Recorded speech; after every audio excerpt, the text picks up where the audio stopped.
Ipapasyal ko kayo sa munting tahanan ni Jose Rizal sa Calamba, Laguna. Narito ang kanyang pamilya na naging pundasyon ng kanyang pagkatao.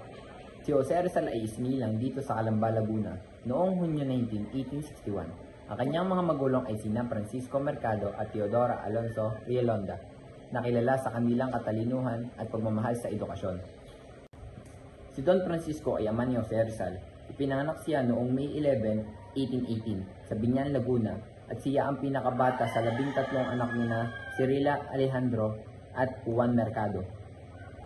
Nag-aral siya ng Latin at Filosofiya sa College of San Jose, Maynila, kung saan nakilala niya ang kanyang asawa na si Doña Teodora Alonso Rielonda. Binuhay niya ang kanilang pamilya sa pamamagitan ng pagtatanim ng palay, tubo at iba pang pananim. Alam mo ba, itunuring ni Don Francisco bilang huwarang ama ni Jose Rizal. Namatay siya noong January 5, 1898. Si Doña Teodora ay ina ni Jose Rizal. Ipinanganak siya sa Maynila noong November 9, 1827. Siya ang pangalawang anak ni Lorenzo Alonso at Brigida de Quintos. Mula siya sa isang may kayang pamilya at nag-aaral sa College of Santa Rosa, kung saan naging isa siyang edukadong babae.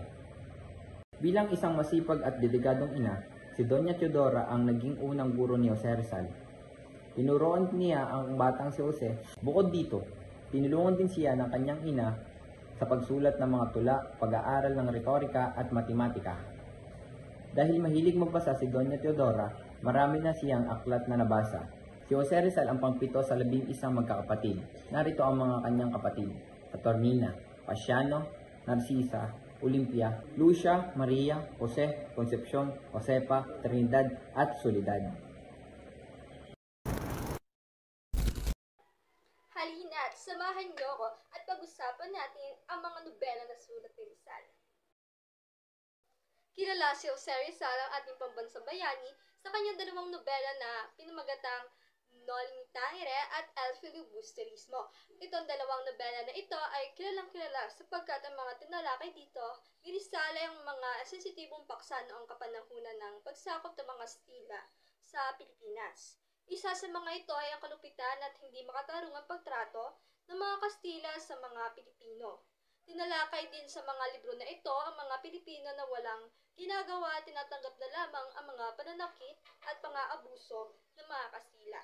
Isa ring dahilan kung bakit sumikat ang dalawang libro ni Rizal na ito ay dahil sa dami ng naging epekto nito sa mamamayan at lipunan.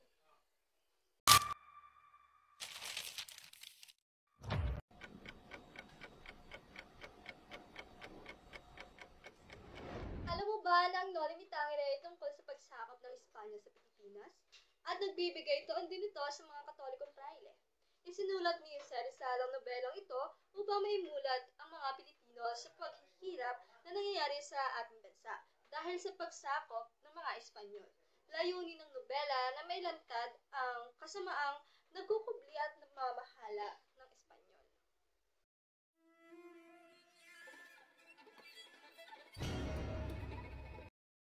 Ang El Filibusterismo, ang paghahari ng kasakiman, ay isang nobela na karugtong ng isa pang nobela na Noli Me Tangere. Ito ay sinimulang isulat ng ating pambansang bayani na si Dr. Jose Rizal sa Calamba, Laguna. Isinulat ang ilang bahagi ng nobela sa Paris, Madrid at Biarritz.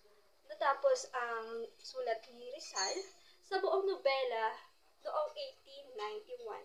Ang El Filibusterismo ay higit na tumutuon sa paghihimagsik, hindi katulad ng Noli Me Tangere na mayroong tema na romansa.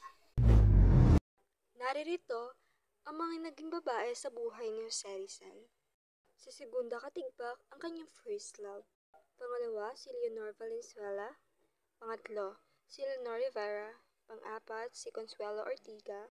Sunod, si Gertrude Beckett, si Nellie Bosted, Suzanne Jacobi, and Josephine Brackett. Si Jose Rizal ay nagpunta sa Manila noong June 10, 1872 upang kumuha ng pagsusulit sa aral Kristiyano, aritmetika at pagbasa sa kolehiyo ng San Juan. Naipasa ni Rizal ang pagsusulit pero nagbagong isip ni Don Francisco, mas pinili niya na sa Ateneo na lamang mag-aral si Rizal. Pumunta muli si Rizal sa Maynila. kasama si Pasiano upang asikasuhin ang pag-aaral nito sa Ateneo. Hindi pa dapat tatanggapin ni Father Fernando si Rizal sa kadahilan ng huli na siya sa pagpapatala, mukhang sakitin at maliit para sa kanyang edad. Pero siya ay natanggap sa Ateneo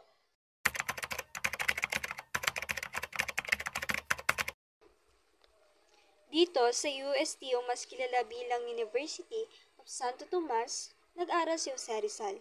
Alam mo ba, sa una hindi pa sang-ayon si Doña Tudora na mag-aral siya sa universidad. April 1877 to 78 nang pumasok siya sa kursong Pilosopiya Sulat. Sa kadahilan ng, una, ito ang gusto ng kanyang ama. Pangalawa, wala pa siyang tiyak na kursong kukunin. Si Padre Pablo Ramon ng Ateneo ay isa sa mga naging tagapayo ni Rizal. Noong 1878, pumasok siya sa kursong medisina sa kadahilanang upang magamot ng kanyang ina.